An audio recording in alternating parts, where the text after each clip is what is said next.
Hello everyone, welcome to today's video.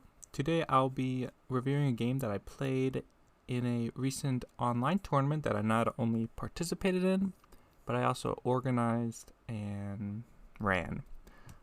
Before I get to that though, I would like to mention how there's been a pause in the videos for about a month and a half, I think.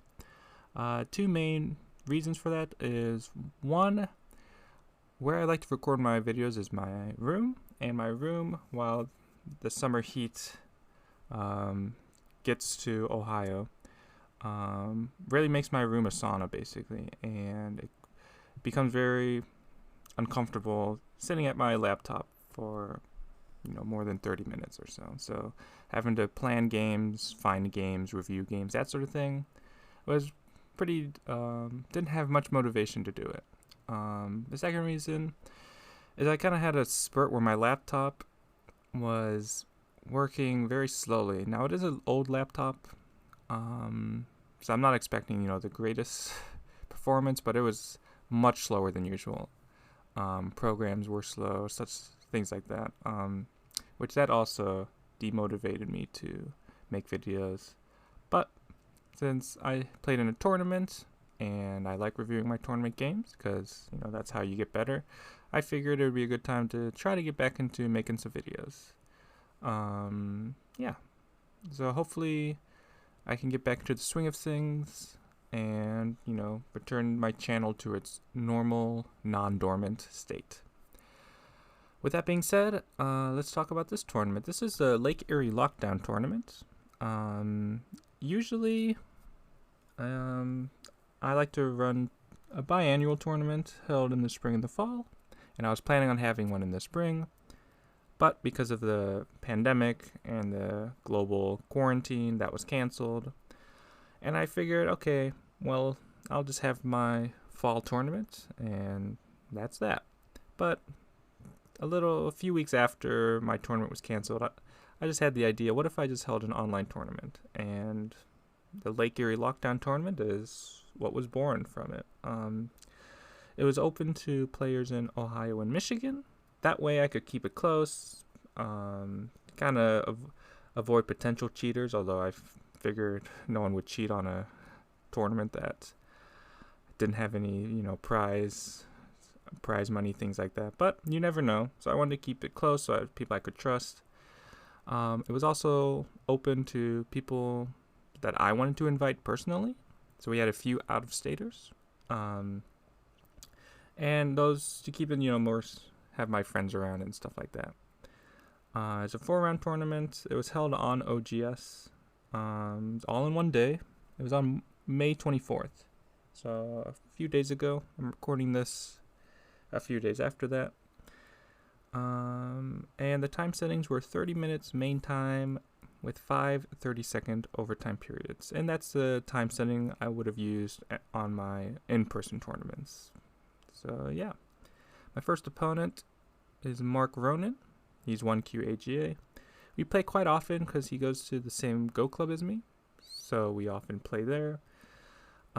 He infamously, or famously, depending on your perspective, beat me last year at the Go Congress, actually, the US Go Congress, in an even game, black and white, by like 2.5 points, and it caught me way off guard. And there, so I guess what I'm saying is you never know what you're gonna get. He's very inconsistent. Sometimes he plays moves that I never would have thought of, and it's feels like he's way above my level, But there's other times, for at least a few moves at least. But then there's other times where it's like, are you double-digit Q? Some of the move choice is very strange. So you never know what you're going to get on any given day, which makes it exciting to play him, because it's like, which mark are we going to get? So yeah, without further ado, let's see what mark we're going to get. And when we play in clubs, we often just play one stone games. I take white. But in a handicap tournament, he gets 4 stones, so that makes it extra, exciting. In this game, I don't know if it was just kind of throw me off guard, but Usually he just plays a normal knight's move, but in this case he decided to go with large knights, and at least the first two corners. This has faster development towards the side, but it leaves the corner more wide open.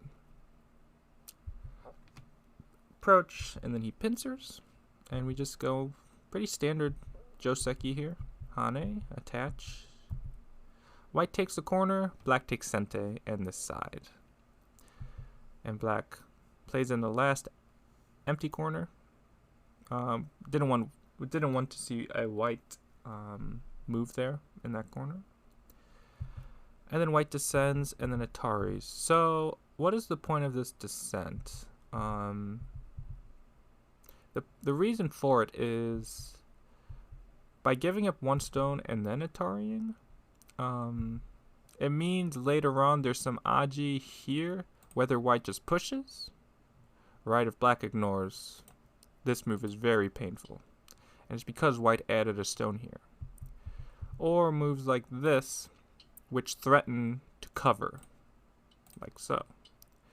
So by giving up this one stone here, by giving up the stone at b6, white gets a little extra Aji on the side. Notice if you just Atari like this, you still get the same forcing move on the outside, but you can see black can just capture, and you can see black shape is much better also. When you go down first, you can see black has to fill here, so black shape is not as good. This is usually a lot better when you have a ladder breaker, because if black wanted to, black could just capture the stone here, but white has a ladder breaker in the upper right, so white could just extend. If white didn't have a ladder breaker, this would basically force white to turn here, and then black would get a second forcing move elsewhere.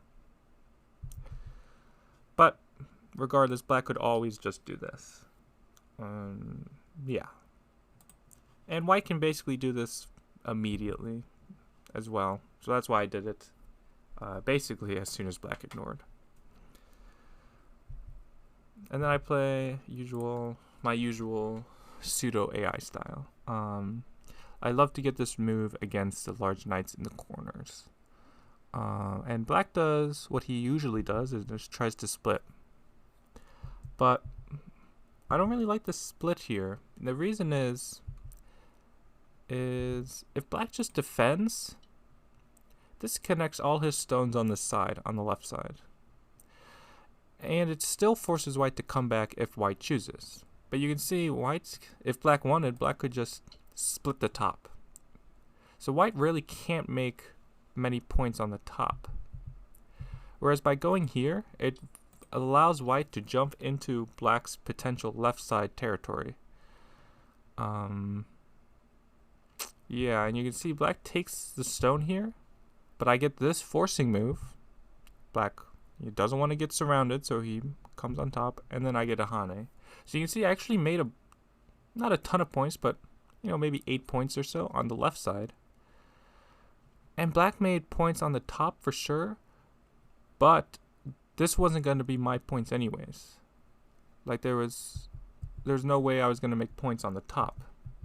Whereas if black just goes here, notice black takes the points on the left, and I don't make any points. So, and like if I come back, then black could still just split and reduce the top while building the left side. So it's just gotta stay calm.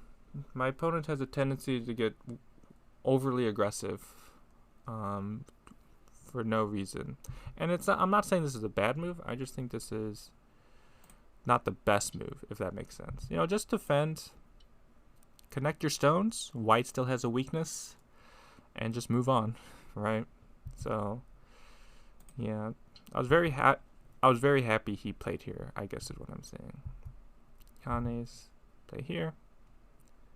Again, if black really can't do anything else, because this is just too painful, Maybe white can even just answer once. Yeah, it's just too painful to let white get this extension here. Okay, here. Cover, and then black pincers. Again, though, I don't know why he doesn't emphasize the corner, right? Like if white extends, then you just move on. You go elsewhere. Yeah, something. But by going here, it's just not as important because the corner's still open. So I approach. See here, black did it. Don't know why he didn't do it up top. I cut. This is to help with ladder breakers in this local fight.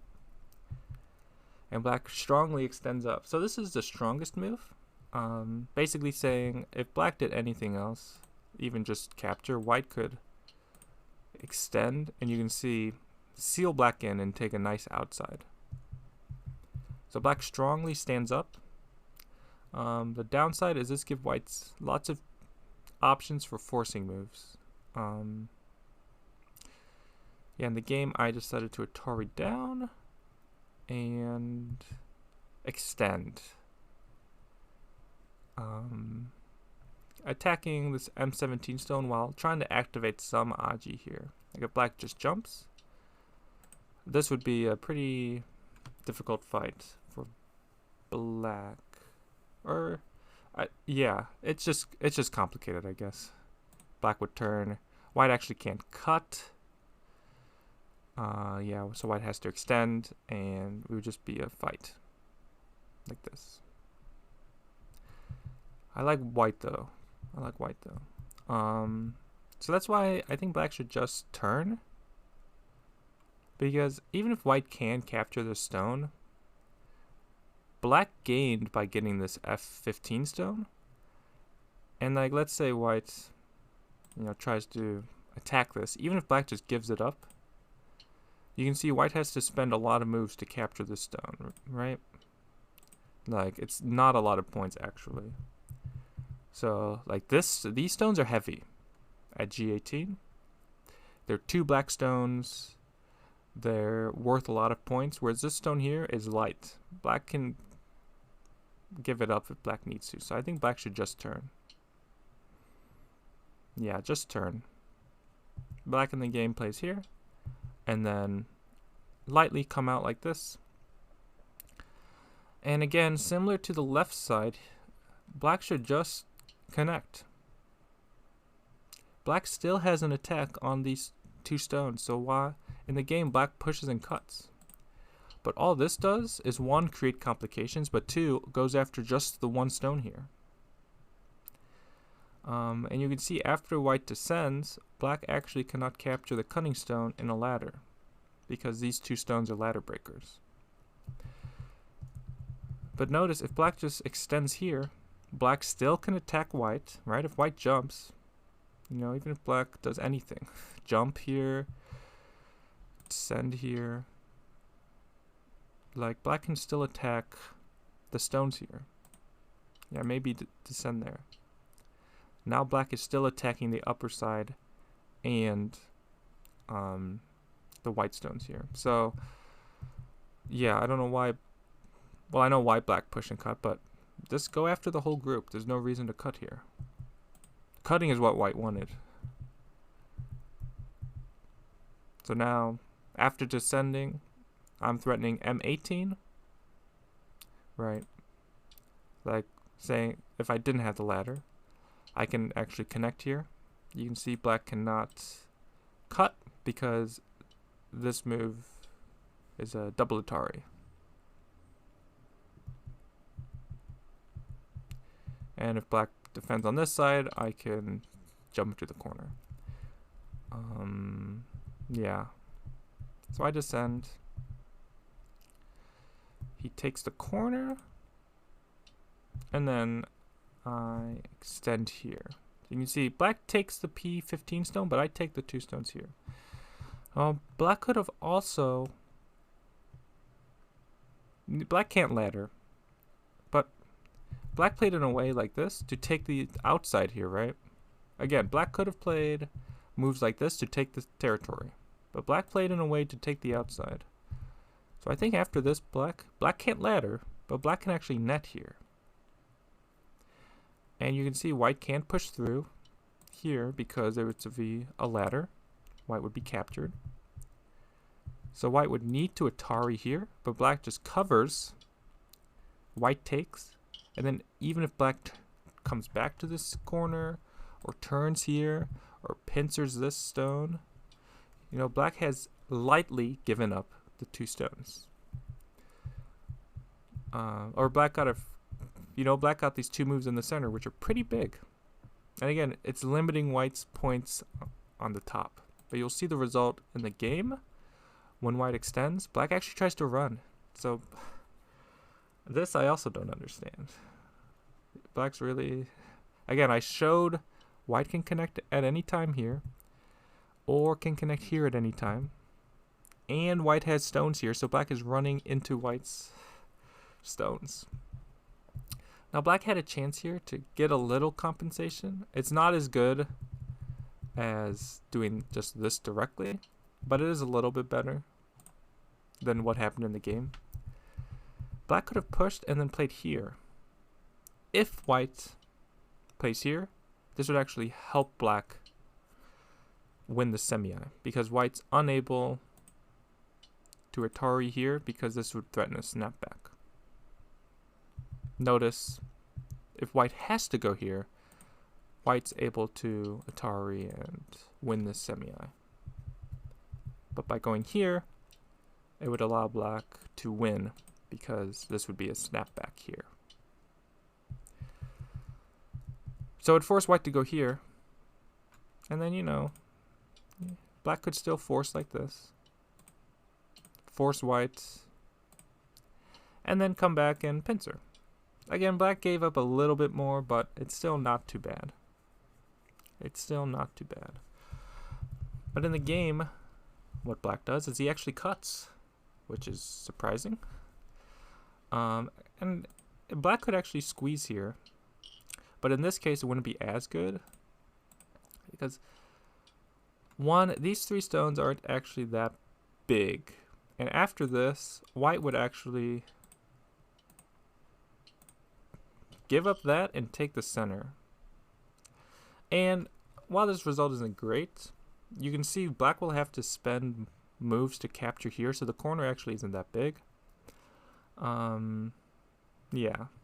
And because all of these moves are forcing, the moves here are most likely forcing, I should say, against here. That means white will probably pretty strongly be able to come back here, because black has to worry about not only these 2 stones at G18, but also these stones at M16. Yeah. So black could have also squeezed there. So I think white, because of that, I think white,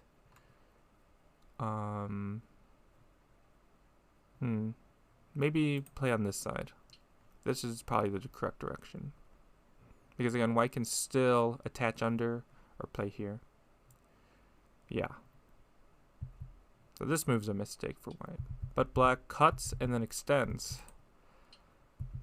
which, like, black has to come back and it's just like, okay, thank you, black. Black just gave white. Black could have taken influence, right, if black had just done this. But instead, black gives white the center territory and the outside influence and the top territory. So it's kind of... And then black still is very optimistic in this area. But after I connect, well, black comes back and connects. And then, bam, Sente. So now I take the entire top and the center. So definitely not a good result for black. Now this should be noted that black can actually go here, because notice now when white plays H18, it's not directly Sente. The reason I say directly Sente is there's some Aji here. Like if black ignores, white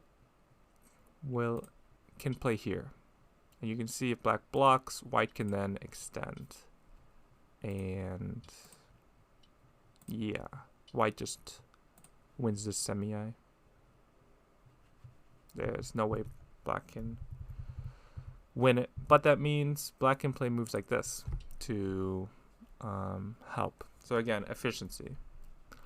To prevent the c17 move, I should say. But you can see black's being very efficient here. So e18 is very slack. You see black shape's very over-concentrated and lets white take sente. Crawls, and then hane, and then jumps. And then I just cover. Probably a little slack, but I already felt pretty confident about this game. Yeah. Black descends, cut, and then he ignores. So again, black gave white a lot of points on the top when he did not need to. And he gave white a lot of thickness in the center when he didn't need to. So he pincers, and then I attach. So this is kind of, again, pseudo. I see fine art do this a lot, so it's kind of trying to emulate it. Again, the idea is, if black's already going to get the corner territory, I may as well limit it to just this area here. As in not allow black to take the side territory. As in black extends up. If black hanes, I would hane on top. And this would help with my center strategy, but also help my r6 stone. So black would take second line territory most likely. But, yeah, maybe cut, turn, extend, you know, something like this maybe. Black takes side territory, but I help my r6 stone. There's some Aji in the corner. I don't think it's too bad for white. So I think black's move is reasonable to just extend up. Again, keep these two stones separated. And again, I see fine art do this a lot, where it'll just extend up with black and make this sort of shape. This move is a little slack, though, I must say. I get why black played it, because there are some cutting points, but black, I think, should be playing a little faster against this stone, is my feeling. Like playing a move like this. Like if white cuts, I would just give up this one stone on the side. Alright. White takes a few points, but black takes, you know, this isn't a great move, but you can see how many points black makes on the side. Yeah. So this is kind of like saying, okay, I'm really confident I can kill this. Beep. See how black answers? But if black's unable to kill this, you can see white took the side territory here, and will be able to take away the points on black's right side, which means this move will most likely end in dame. Hane, hane back, Atari, connect, and then jump out. And again, I understand why does black give up the attack here. There's no way white can ignore this move. If white ignores and tries to build the bottom, sure, it's a big move, but black can just attack white. And it's pretty uncomfortable for white, because white's shape here actually isn't perfect. You can see, while attacking this, black will be able to reduce the bottom. And that's what you want. You want to have a flow. In the game, when black goes here, it's not a bad move, but this is obviously the hot area on the board. Because not only when white clamps, it helps white's side group, but it also helps white's center. Black does get this hane though, but I can just descend down. And he connects. Again, it's so slack. Just attack here. Just attack here. White can cut, but you just give up that stone. Alright. Just give it up. Whatever. Yeah. Again, very solid, but I just can connect. He connects, and I play here. This is, of course, this is the normal move, but it would allow black to peep. So I can play here. And this connects my shape for now. Yeah, I think it's better. Black does push through and plays here, which I just don't understand this move. Because black can actually Hane and cut. Eventually. Not directly, but maybe even directly. I don't think directly, because black's corner isn't strong enough. But that's an option later, right? So by going here, it just helps white connect. So, and he comes back and protects anyways. Yeah. Not sure what the point of that exchange is. Play a shoulder hit just to see how black answers. He just answers strongly, and then I cap. So now I'm trying to make points in the center. And black plays a diagonal. White plays a knight's move. Black turns, and then Ataris. And this is actually the point when I took a long time, because I got to be able to read this life and death. Which I did, hopefully. But I did spend like 4 minutes, 5 minutes on this. And out of 30 minute, main time, that's a lot of time. So what's the issue here?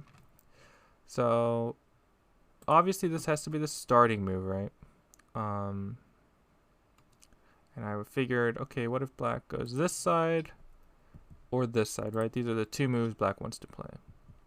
So let's just start with this side. If black, I can make an eye here, right? Like this. The only way for black to kill is to take away this eye here. So locally white is not alive. But white can Atari here, and then Atari here. You see, threatening to connect back. And then white can actually capture. And since white captures the Q6 stone, that means R7 is a real eye. So white's alive that way. Similarly, on this side, it's the same thing. Actually, in this case, if black goes here, white actually just lives. Actually, white's alive and go. No, not Sente. But white is definitely alive. Like so. White would probably Atari once and then go here. So if black wants to try to kill, black has to do this one.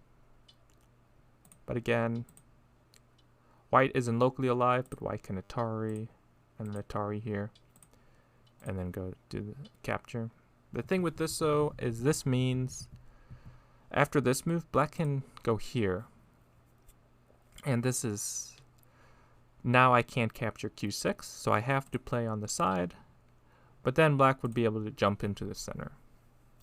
So this is why I was spending a while. I was trying to calculate how much do I lose in the center.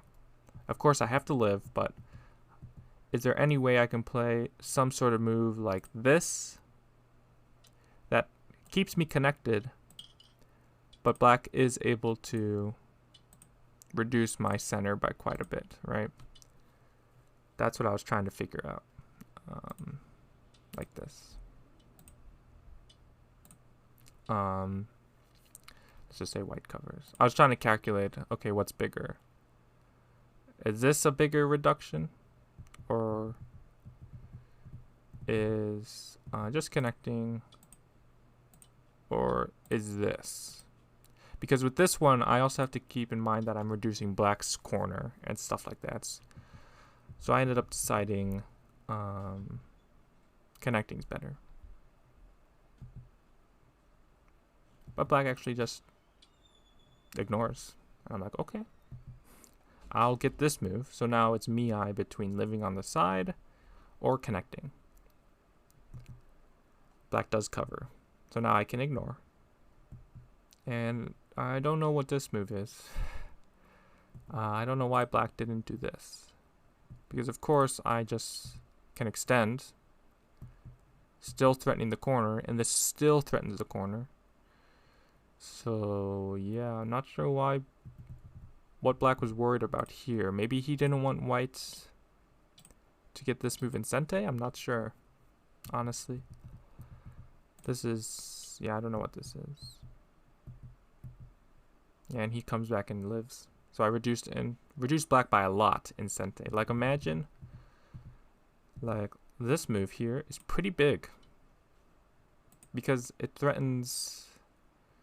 How would black do this? Maybe, let's just say, if black goes there, you can see black threatens to connect on either side. If white connects, black can connect. If white descends, black can cut. So getting this move at b16 is actually pretty big.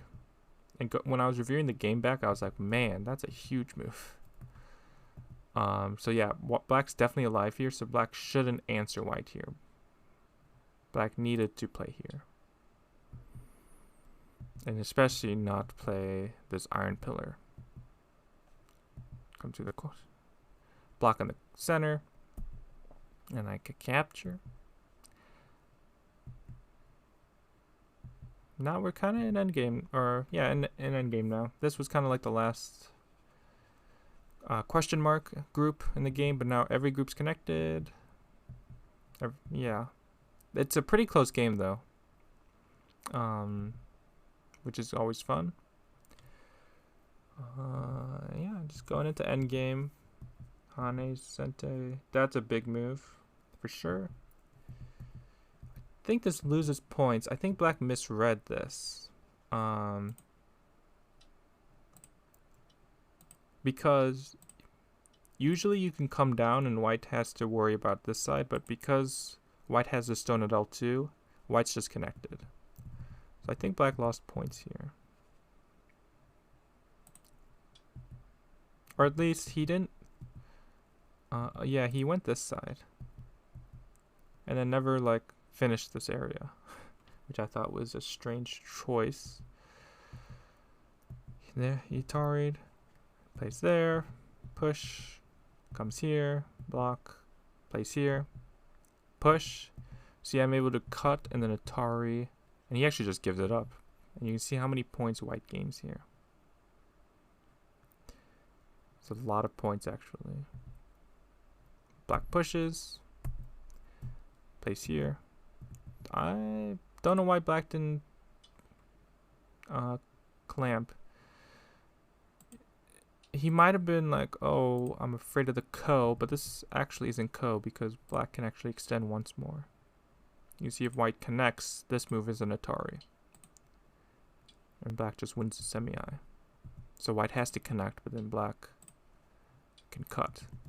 So this is, again, just a little slack endgame move. It just costs like 2 or 3 points, but, you know, in a close game, that could be the difference. Okay, and here is when something that, of course, only happens to me happens. I'm on OGS pretty regularly, and I've never seen any technical difficulties. But for some reason, right here at this game, at the time of this game, there was a server crash where I was getting messages because I was a TD. So I was like, okay, people message me to turn in your results, but also if you have any questions, blah, blah, blah. And I got a bunch of messages about like, I can't log in. My game I just ran out of time for no reason, stuff like this. Because there were still like 3 games going on, 2-3 games going on. So I had to deal with all that. I was like, oh my God, how do I give results to people, stuff like that. And of course, it would only happen on the day of my tournament, of course. Thankfully, and I didn't know this, OGS has a feature that allows you to continue games after they're been completed. And I was like, that's perfect. So I just messaged the people whose games ran out on time. And they were able to continue. And it was just perfect. It just worked out brilliantly, I guess. And so I'm glad OGS has that feature because it saved my tournament basically. I didn't have to deal with, you know, making TD decisions on who should get the win, you know, that sort of thing. But it also meant people could continue their games and get a true winner. Which held true with this game because my opponent lost on time, supposedly, but we were able to continue this way. So after like 20 minutes after this move, we were able to continue. So I guess this is part 2 of the game, is what I'm trying to say. But black pushes through and then plays this move. This move is not that big. There's many, many bigger moves, much bigger moves than that. But yeah, I don't know. Hane comes back in Atari's.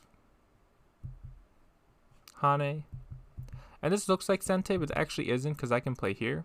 And this move I would have had to play anyways because of the semi here, right? I would have had to play here anyways. And this is kind of the efficiency you want to look for. You know, it's like, how can I protect this move, this cut, in the most efficient way possible? Yeah, so that's why I went there.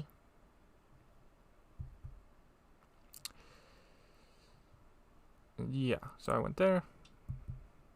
And then black plays there. I block. Then I Atari, because this move's really big. It gets me points here, and it's Sente. Black actually goes there. And I just took the stones, and black resigned, actually. So we only had to play like 10 more moves until the game was over. It's still a pretty close game, but white definitely wins after that. Yeah, for sure. But again, I think it was a pretty, overall, not a bad game from black. I think black let his, I don't know if it was greediness or what, get to him. Like, there was no reason to get so aggressive in the upper right, in the upper left. And then when he was attacking the right side, he was making some very strange decisions on how to attack this group. You can see black was playing all these moves on the bottom when he could have been attacking the right side. And notice, you know, his N5 connection ended up being Dame. Look at these stones here. He ended up just getting Dame with these stones. He did capture these 2 stones, but white ended up just getting the bottom anyways. Again, black should have put a better attack on these stones to naturally reduce the bottom, not force on the bottom to try to attack from afar.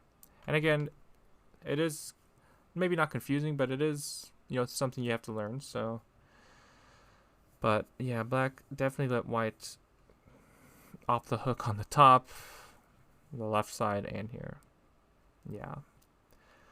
But overall, a pretty